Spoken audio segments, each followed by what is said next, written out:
Silence, then breathing, wet, labored, the sound of air dragged through ruined lungs, filtered through metal. November 25th, 1177.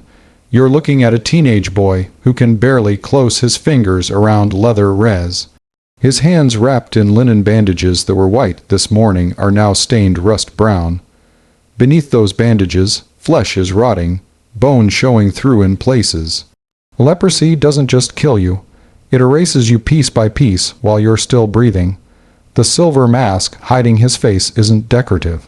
It's necessary. What's underneath would make hardened soldiers look away. 3 miles ahead, the horizon has disappeared.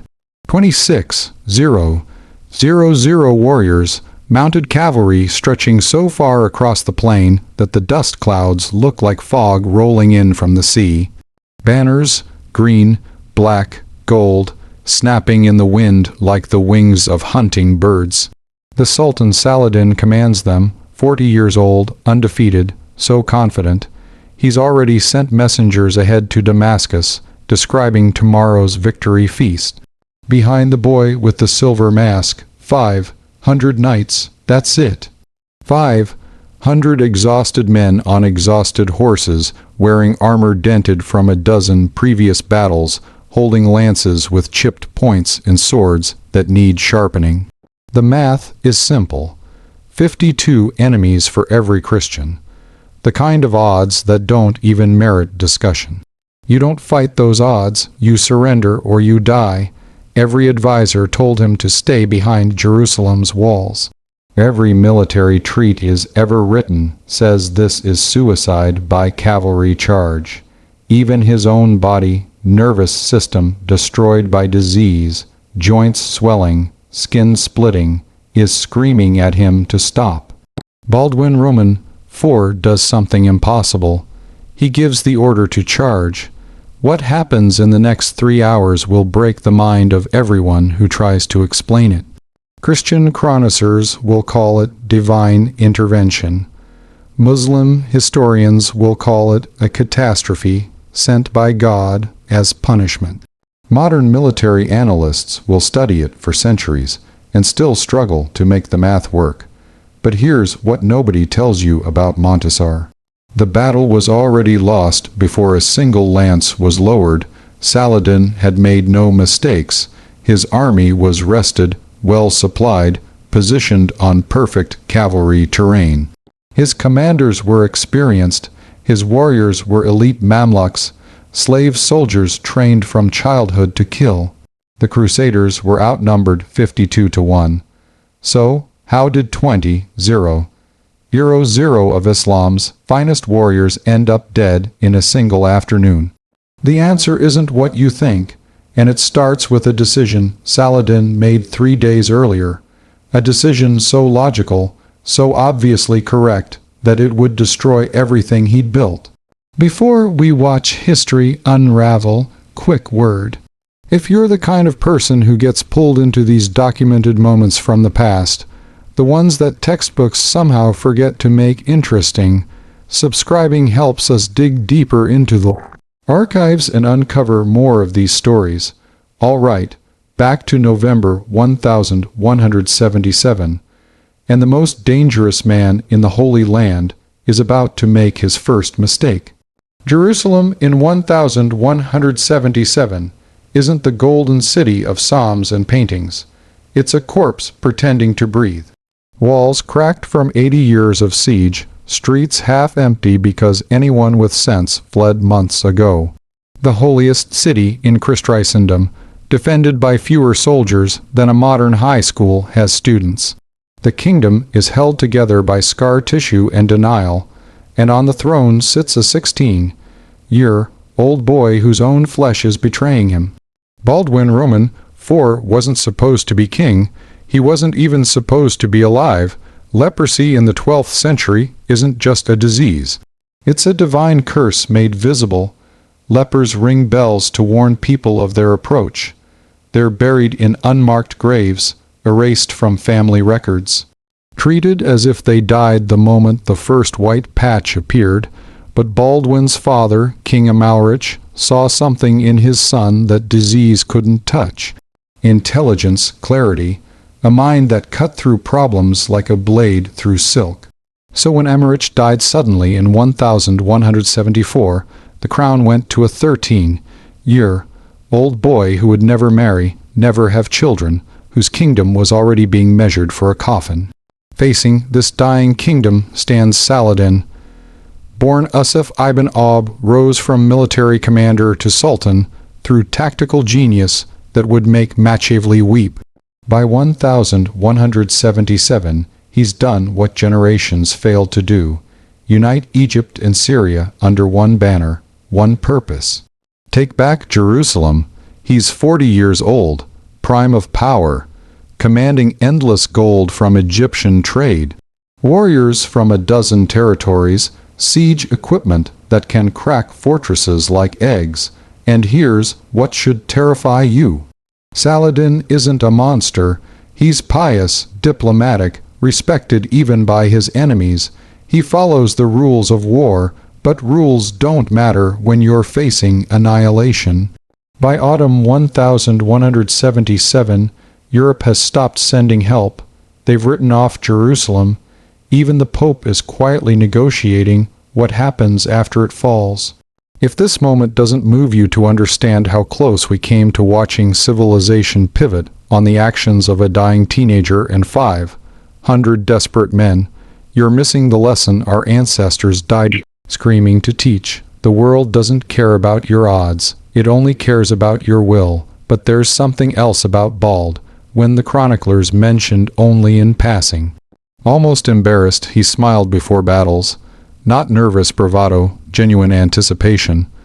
A leper king whose nerves were so destroyed he couldn't feel pain anymore, who had nothing left to lose, grinning behind his silver mask as armies, 20 times his size, assembled on the horizon. Think about what that means. Pain is your body's warning system. It tells you when to stop when you've gone too far. Baldwin's warning system was dead. He could push past every threshold that would make a normal man collapse. And he'd never know until something actually snapped. Saladin, for all his brilliance, never understood what that meant. He was about to learn. November 23, 1177, Saladin's army crosses into Crusader territory like a flood breaking through a dam. 26,000 mounted warriors. The supply train alone stretches for miles. Tents, food, siege equipment, portable forges to repair weapons. This isn't a raid. This is an invasion designed to end the Crusader presence in the Holy Land permanently. A Muslim chronicler writes, "The banners of the faithful covered the hills like stars fallen to earth. The hoofbeat had sounded like thunder that would not end." Saladin's plan is textbook brilliant. Bypass the fortress of Escalum. It's garrisoned, fortified. Why waste time on a siege? Sweep north along the coast, cutting Jerusalem off from the sea. Strangle the supply lines. Wait for starvation and internal collapse. He's done this before. It always works. Inside Jerusalem, the situation is worse than desperate. It's mathematically hopeless. Baldwin's advisors, the few nobles who haven't already fled, lay out the numbers in the throne room. City garrison, 750 men, mostly infantry. Available knights, maybe 500 if they call in every favor. Templar reinforcements, 80 warrior monks already exhausted from defending border castles against Saladin's 26,000. Raymond of Tripoli, one of the kingdom's most experienced commanders, says it plainly. "Sire, we should negotiate terms while we still have something to bargain with. If we ride out, we die. If we die, the kingdom dies with us." The room falls silent. Baldwin sits, slumped in his throne. Standing for more than a few minutes causes his joints to swell and crack. His advisors can see him trembling with the effort of staying upright, but understand what he's weighing. If he stays behind Jerusalem's walls, the city might hold for weeks, maybe months if they ration carefully. But Saladin will burn every village, every farm, every church within 50 mi. The civilian population will suffer slowly, horribly. If he rides out with 500 knights, they die quickly. But Saladin's army, busy slaughtering knights in open battle, might not have time to devastate the countryside. The peasants might survive long enough for help to arrive from Europe. It's not a choice between victory and defeat. It's a choice between dying with purpose or dying slowly while watching everyone else suffer first. Baldwin lifts his head. The silver mask catches torchlight. Raymond, how fast can Saladin's army move when it's spread out foraging? The question confuses everyone. Raymond frowns. Slower than usual, sire. They'd need time to reform ranks. And if we hit them while they're scattered? The room goes cold. My lord, with respect, Raymond gestures at Baldwin's bandaged hands, his wasted frame. You can barely mount a horse without assistance. Your hands can hold reins, that's all I need them to do. What happens next is recorded by multiple sources, Christian and Muslim alike. Because what happens next is so insane that no one believes it until enemy chroniclers confirm every detail. November to 24th, Baldwin Roman IV, carried on a litter because his legs can't handle the palace stairs, is brought to the royal armory. Knights help strap on his armor. His hands are so damaged the fingers won't close properly. They have to tie the sword to his wrist with leather straps. He orders the entire available force to prepare for immediate march. 500 knights, 80 Templars, 30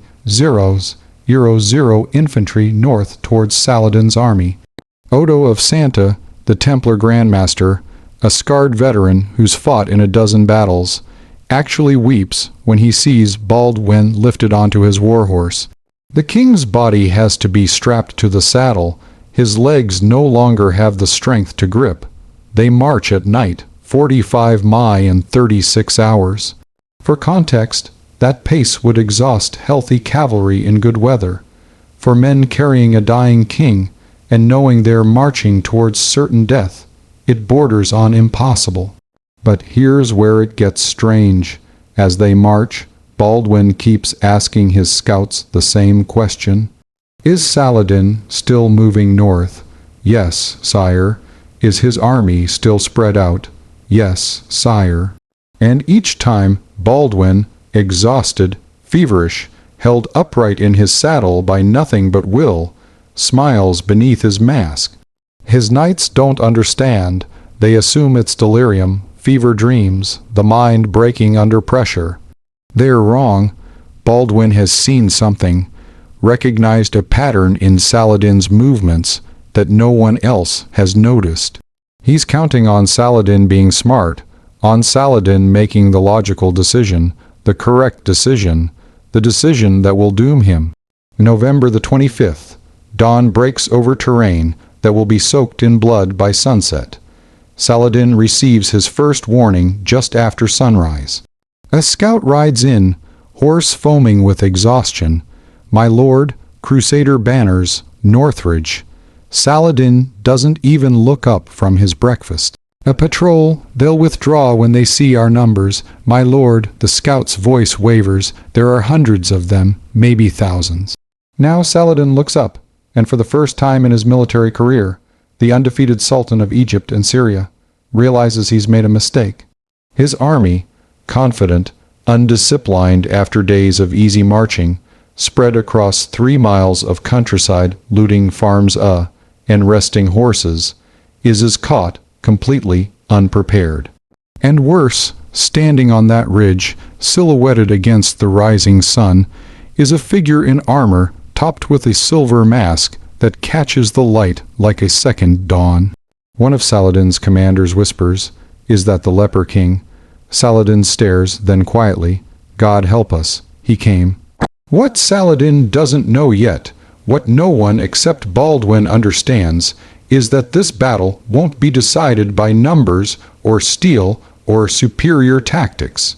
It will be decided by pain, or rather, the complete inability to feel it. 2 p.m., November 25th, 1177. The air smells like horse sweat and fear. Baldwin's 500 knights have formed a wedge at the tip, 80 Templars in white serates with blood-red crosses. Men who have taken vows to never retreat, never surrender, never ask for mercy. Behind them, exhausted, secular knights who said goodbye to their families yesterday, knowing they'd never return. And at the front of this impossibly outnumbered formation, strapped to his horse like a corpse being transported for burial, is Baldwin IVTH. His advisors are screaming at him one last time, "Sire, we can still fall back. Regroup at --." Baldwin raises his bandaged right hand. The gesture shouldn't be possible. His fingers barely function. But somehow, impossibly, he raises that hand high enough for 500 men to see it, and he drops it forward. The signal to charge. You're one of those knights in that moment. You're about to charge 26 zeros. 0 warriors. 52 enemies for every one of you. The mathematics of your death are already calculated. You'll be remembered as brave, maybe, but mostly just dead. Leading you is a 16-year-old boy whose body is literally rotting off his bones, who needs to be tied to his horse to stay upright, who should be in a monastery somewhere, not on a battlefield. But then you see something that changes everything. As the charge begins, as 500 horses surge forward and the ground starts shaking, Baldwin leans forward in his saddle. You can't see his face behind that silver mask, but you know he's smiling, and you think if he's not afraid to die, why am I? At 400 YD, Saladin's scattered forces start scrambling to form defensive lines. Too slow. At 300 YD, Muslim archers fire. Arrows fall like black rain. Knights drop. Horses scream and tumble. The charge doesn't slow. At 200 yards, Saladin himself is shouting orders, trying to rally his center. His elite Mamluks, 80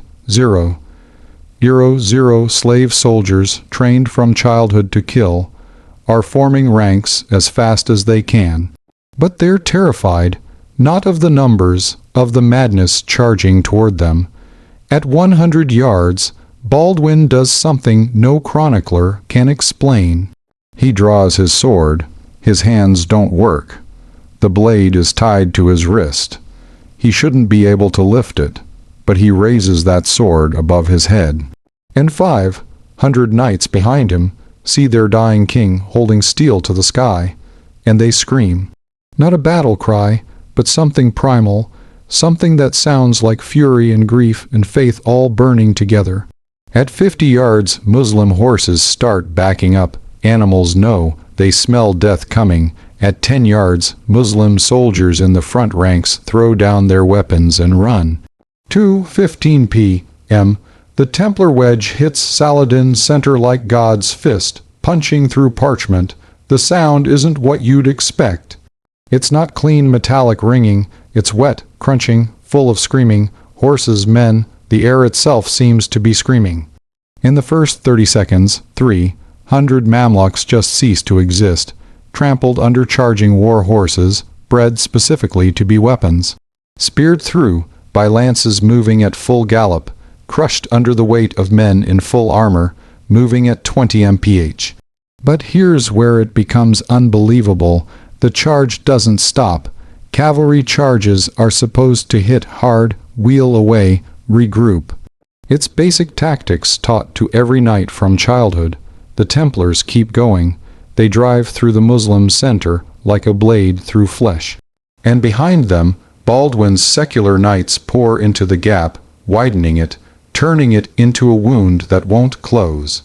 2:30 p.m. Saladin's center, 80 warriors who have never lost a battle breaks. Not retreats in good order, not falls back to secondary positions. Breaks, men throwing down weapons, tearing off armor because it's too heavy to run in, trampling each other in panic to get away from those white and red crosses that just keep coming. Keep killing, don't stop, won't stop, can't be stopped. Saladin himself is screaming at his officers. Reform the line. No one's listening because something impossible is happening. That dying boy on the dying horse is cutting through their ranks like he can see the future. And his knights are following him like he's opened a road straight to paradise. And everywhere the silver mask turns, Muslim warriors flee. And here's where Baldwin's smile finally makes sense. Those ravines cutting through the plain, the ones Saladin hadn't bothered scouting, because he assumed he'd never need to retreat. They're funneling the fleeing Muslims into natural kill boxes. Knights pursue, and suddenly thousands of warriors are trapped in narrow canyons with steep walls, trampling each other, suffocating under the weight of their own panic. A Christian chronicler will later write, "The ravines filled with bodies like wells filling with water until the dead made bridges for the dying to cross." A Muslim historian will confirm it. "We fled into the earth's mouth and the earth devoured us." 3 p.m. Saladin's personal guard 2,000 of the finest warriors in the Muslim world. Men sworn by sacred oath to die before leaving their sultan, sees the Templars as coming, and they run. Saladin, abandoned, surrounded, does the only thing he can do. He finds a racing camel faster than a horse in sand and flees. The Sultan of Egypt and Syria, who'd never lost a battle, who commanded 26,000 men that morning, is running for his life on a pack animal. By 4 p.m., it's over. 20,000 Muslim warriors lie dead or dying across 3 mi of blood-soaked earth. Another 6,000 have scattered into the desert, abandoning weapons, armor, supplies, anything that might slow them down. Of Baldwin's 3,500 men who fought, 0 are dead. Heavy losses, but they've won. They've done the impossible. When they finally pull Baldwin from his horse, he's unconscious. The straps holding him in the saddle are the only reason he didn't fall during the battle. His bandages are soaked through with blood, wounds torn open by the sheer physical stress of wielding a sword his hands shouldn't have been able to hold. The knights think he's dead. Odo of Santa, the Templar Grandmaster, checks for breath, finds it barely. He's openly weeping as he says to the knights gathered around, he can't feel pain. That's how he did it. He can't feel his body breaking, so he never stopped. He never knew when to stop. You've just watched 500 men defeat 26,000. Not because they were stronger, not because they had better equipment, not because they were more numerous, because they followed a boy who'd already lost everything except his will to fight. If that doesn't remind you how much one moment, one decision, one person can change everything, then you're not paying attention to the lesson written in blood across that field. Subscribe to Crimson Historians because these aren't just stories. They're warnings about what happens when human will collides with human calculation. But here's what no one tells you about Montgisard. Saladin didn't stay defeated, and Baldwin had won the battle, but lost something far worse in the process. The night after Montgisard, Jerusalem burns candles in every window. Church bells ring for 72 hours straight. Priests call it a miracle. Peasants who'd been preparing to flee are dancing in the streets. Baldwin Roman IV is being hailed as a second Judas Maccabeus, the warrior who saved God's people against impossible odds. But in the royal chamber, physicians are arguing over whether to amputate. The stress of the battle has accelerated Baldwin's leprosy catastrophically. Tissue that was merely damaged is now necrotic, infections spreading through flesh that can't heal properly. His hands, which somehow gripped a sword for 3 hours, are swollen twice their normal size and weeping pus through the bandages. He's 16 years old, and his body is dying faster now because of what he did to save his kingdom. The material gains from Montgisard are staggering. Saladin abandoned his entire supply train, tents, weapons, gold, food for 26,000 men. All of it becomes Crusader property overnight. The Templars alone capture enough military equipment to outfit every Christian fortress in the Levant. Saladin's war chest, literal tons of gold, meant to pay his soldiers for the coming siege of Jerusalem, now funds the Crusader Kingdom for 2 years. Castles that were preparing surrender terms are suddenly fortifying walls again. European kingdoms that had written off Jerusalem start sending reinforcements. For the first time in decades, the Crusader states aren't just surviving, they're winning, but in Cairo and Damascus, the loss is catastrophic. Saladin's reputation, built over 15 years of careful conquest and diplomatic maneuvering, shatters overnight. Muslim chroniclers struggle to explain it. How does the sword of Islam lose 20-0 warriors to 500 knights? Ibn al-Air writes, "This was the most terrible catastrophe to befall the believers in this age." Another chronicler is more blunt. God turned his face from us that day. The real damage isn't military, it's psychological. Saladin had united the fractured Muslim world under one principle: inevitable victory. One march, one battle, and Jerusalem would return to Islamic rule. Now, Amir and Egypt are quietly negotiating separate peace deals. Syrian lords are questioning whether Saladin is God's chosen instrument or just a man who got lucky until he didn't. It takes Saladin 10 years to rebuild what Baldwin destroyed in 3 hours. 10 years. But here's the part that should haunt you. Baldwin's doctors tell him he has maybe 6 months to live, a year at most. The disease is too advanced. The battle accelerated deterioration beyond any hope of recovery. He lives 8 more years, 8 years of increasing agony, losing his sight, losing mobility, eventually unable to even hold a pen or feed himself. But his mind crystal clear until the very end, and during those 8 years, he defends Jerusalem against Saladin 3 more times, never with more than 1,000 knights, never losing.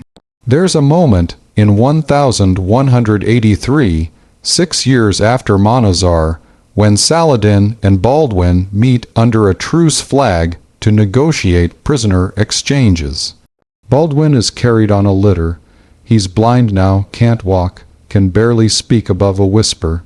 Saladin looks at this broken boy who's haunted him for years and says something that Muslim chroniclers faithfully recorded. "I do not understand how God could give such a mind to such a body." Baldwin's response, whispered through a translator, because his voice is too weak to carry. "Perhaps so that when I win, no one can claim it was by strength alone." Saladin rides away in silence. And here's the final twist that reframes everything. When Baldwin Roman IV finally dies in 1185, age 24, body destroyed, legacy secured, Saladin waits exactly 2 years. Then he conquers Jerusalem. Without Baldwin, the Crusade estates collapse in months. The kingdom he saved with 500 knights at Montgisard falls apart without him because he was the kingdom. His successors lose in years what Baldwin defended for 8. So, did he win or just delay the inevitable? Monkeys teaches us something that terrifies military historians. Numbers don't matter as much as we think they do. Pentagon has entire departments dedicated to calculating force ratios, logistics, material advantage. We've built civilizations on the idea that more is better, that mathematics dictates outcomes, and then you have November 25th, 1177, 500 against 26 zeros, 0 and the 500 win. Not because of superior tactics, though Baldwin's were brilliant. Not because of terrain advantage, though he used it masterfully. Not because of better equipment, because they didn't have it. They won because one dying boy refused to accept that mathematics determines fate. Baldwin Roman IV understood something we've forgotten. The human will, when pushed past the point of self-preservation, when freed from the fear of pain because pain no longer registers, becomes a force that logic can't calculate. He couldn't feel his body breaking, so he never knew when to stop. And 500 men watching their king fight despite a body that should have collapsed hours earlier decided that if he wouldn't quit, neither would they. We live in an era obsessed with probabilities. Algorithms tell us what stocks to buy. Polls predict elections before votes are cast. Models forecast wars based on GDP and troop numbers. Maybe we've lost something important in all that calculation. The understanding that history pivots on moments when someone refuses to accept the math. When 500 becomes more dangerous than 26,000 because those 500 believe in something the 26,000 don't. There's a letter Baldwin wrote to his sister Sibylla shortly before his death. It's kept in the Vatican archives, yellowed and fragile. In it he says, "I was told I would die young. They were right. I was told I would die a leper. They were right. I was told I could not rule. They were wrong. Perhaps God gives us diseases to show us that flesh is temporary, but will is eternal. My hand stopped working years ago, but my kingdom still stands." By the time she received that letter, Baldwin was already dead. 2 years later, the kingdom fell, but for 8 years that shouldn't have happened. 8 years that defied medical possibility. One dying boy held back an empire. You've just witnessed one of history's most fragile victories. A moment when everything, the kingdom, the faith, the lives of thousands, hung on the will of a teenager whose body was falling apart. If stories like this remind you how delicate civilization is, how close we always are to losing everything, how much one person's refusal to quit and change the world, subscribe to Crimson Historians, because the past isn't dead. It's just waiting for someone to remember. And if you think Baldwin's story is dark, wait until you hear about our next findings. Thanks for watching, and we'll see you in our next